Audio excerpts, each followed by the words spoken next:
What is it in your life that you do that you completely lose track of time and it takes all your attention? Whatever that is, that's a cue to what you probably should be doing in your life. But now you may say to me, well, I can't make money at it. It's nothing that I can really make money at. Well, there's a part of that that is an indication of what you should be doing that you could make a lot of money at. That your gift, your talent, or whatever you might call it. It's your inner desire. It's what you came here to do, to be, to have, to make the most of. We all have something. Most of us never do it because we're afraid. We can't see how we can make money at it. Something I like to do is work on old homes. Now, I can make money at it because I can paint them, I can restore them, I can fix them up. So that one's a little simpler. But let's say you like to play the piano, but you think, I'm not good enough to make money. Don't know anybody. I don't want to play in bars or wherever you would play the piano at. But there are people who make a living at playing the piano, and you could too. But let's say that you never become good enough to play the piano, but you pursue, to make a lot of money at playing it where people listen to you, like at concerts and different things like that. There's a real good chance, more than likely, that if you pursue that, it will lead you to where you really need to go and where you want to go. Many times we have an inclination to do something and we really enjoy it, but that is not the end. That is not our purpose, but that will lead us to our purpose. And it will be something congruent or that goes along with the playing of the piano or whatever it happens to be. But if you allow fear to stop you and logical reasoning to keep you from ever pursuing it, you'll never get to that thing that gives you the fulfillment that you desire as a human being here on earth. I can't speak for women because I'm not a woman, but I can speak for men. As a man, we desire fulfillment. Happiness, I think, is a result of being fulfilled. Or contentment. There's something that you can do or that you do that when you do that, at the end of the day, you have a feeling that you can't get it from any drug or any alcohol or any substance outside of yourself. It could be helping people, it could be speaking, it could be a doctor, a lawyer, a dentist, a construction worker, a school crossing guard. Now maybe some of you might laugh at the school crossing guard. They don't even get paid. Well, some of them may not get paid. I don't know if they get paid or not. I suppose some do and some don't. But that person may go home with the satisfaction and fulfillment of knowing that he kept those kids safe. And that may be his thing. We all come here wanting a feeling. Now, I'm not one to believe you should follow every feeling or act on your emotional feelings. But what I'm saying is, at the end of the day, whether it's money, women, sex, drugs, alcohol, rock and roll, whatever, you think that if you attain these things or experience these things, that you're going to get this certain feeling. Money, security. With money, you may be looking for security or power. It all ends up searching for a feeling. You think because you have this, you can do this, you can be this, that you're going to feel a certain way. The feelings come from within. They do not come from without. Although we are very affected by our environmental situations and people, places, and things.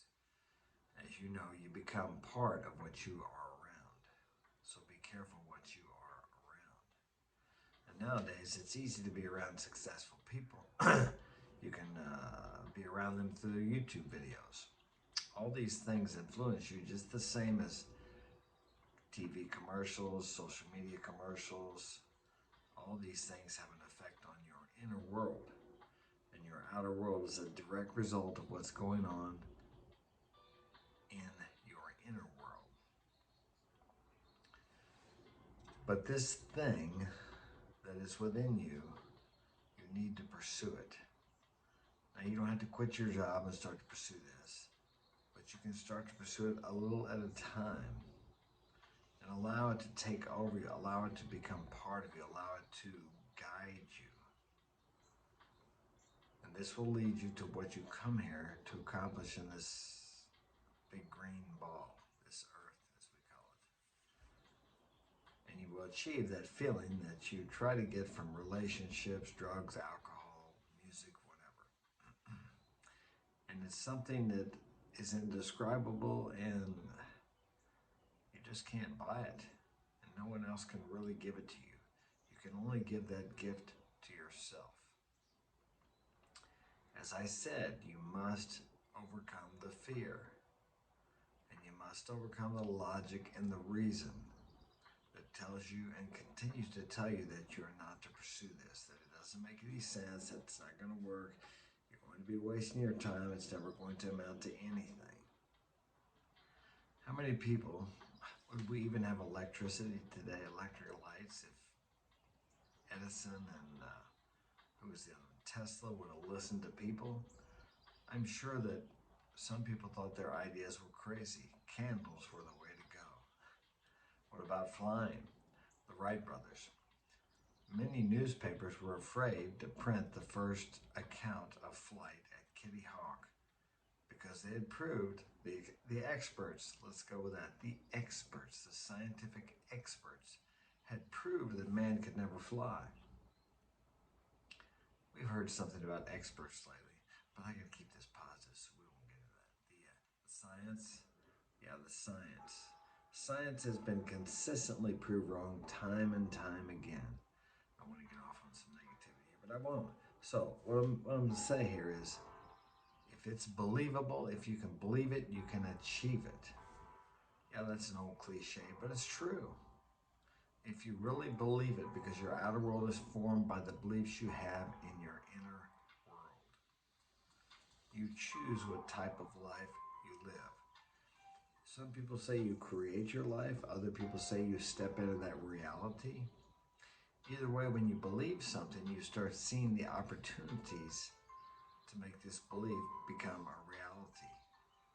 Whether it's something you desire or something you don't desire. Whatever you focus on in your experience will grow. And you will experience more of that.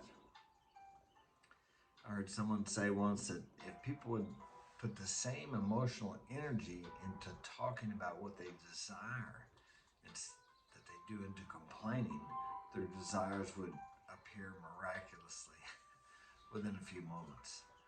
Now, of course, that's an over-dramatization, but there's a lot of truth in that.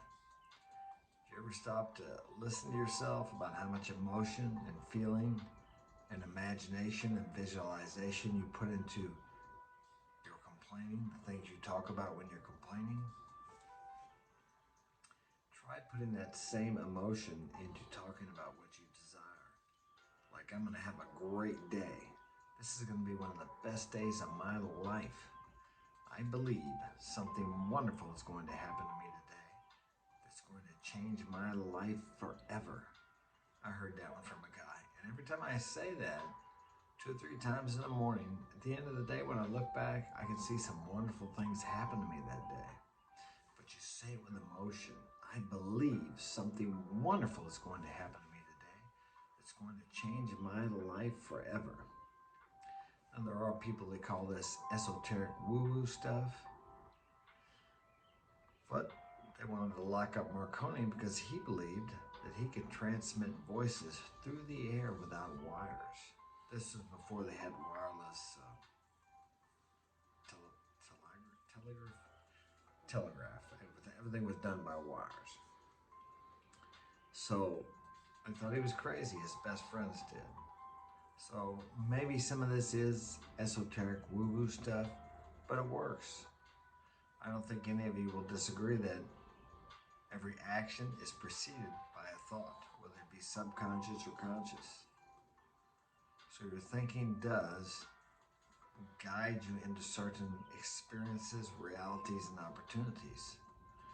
And when you believe they're there, you see them, and if you don't, you can't see them. And I'm going to work today. I'm going to work on one of my old homes.